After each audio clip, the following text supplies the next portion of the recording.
Habang padami na ng padami ang nagkakaroon ng chronic kidney disease, nakakalungkot din pong isipin na pabata na ng pabata ang naapektuhan nito.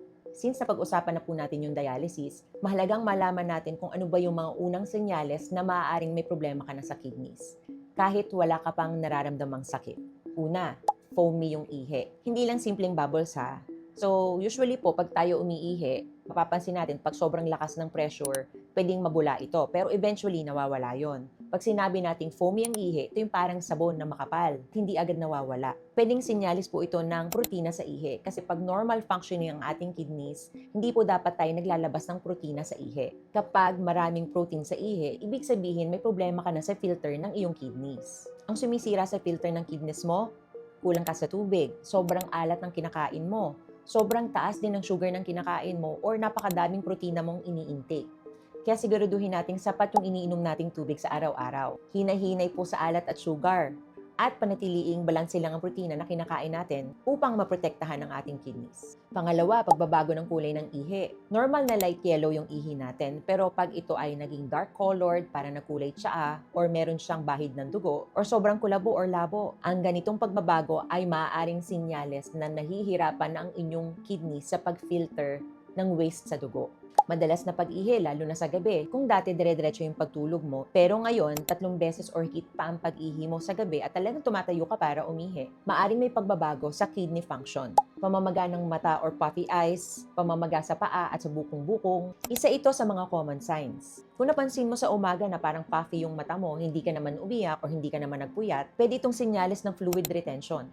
Kapag may problema ang kidneys mo sa pag-filter ng dugo, nawawala ang protina sa katawan at nagkakalat ng sobrang fluid sa tissues. Kaya nagkakaroon ng pamamaga sa muka, sa paa, or sa bukong-bukong.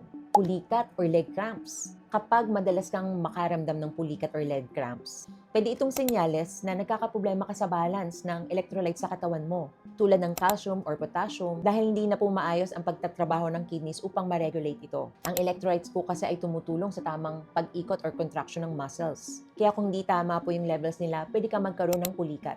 Madalas mapagod kahit sapat ang tulog. Kahit kumpleto ang tulog mo, pero pagising mo parang pagod na pagod ka, nanghihina ka, or antukin, pwedeng dahilan sa toxin build-up or anemia na pwedeng dulot ng kidney disease. Nawawala ng gana kumain, nasusuka or nagsusuka. Dahil yan sa toxin build-up sa katawan.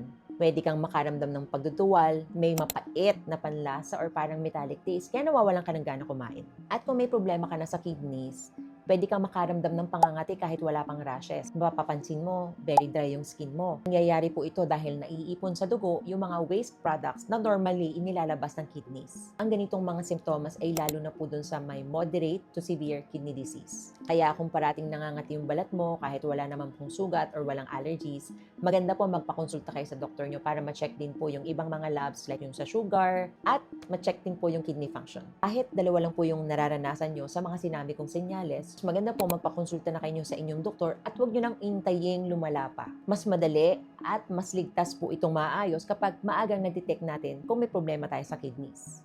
Magpa-check up po kayo sa inyong doktor at simulan mo na ang tamang pag-aalaga sa katawan mo ngayon. Huwag po kayo matakot. Yung mga simpleng lab tests katulad po ng urinalysis at blood works, malaking tulong na po yan.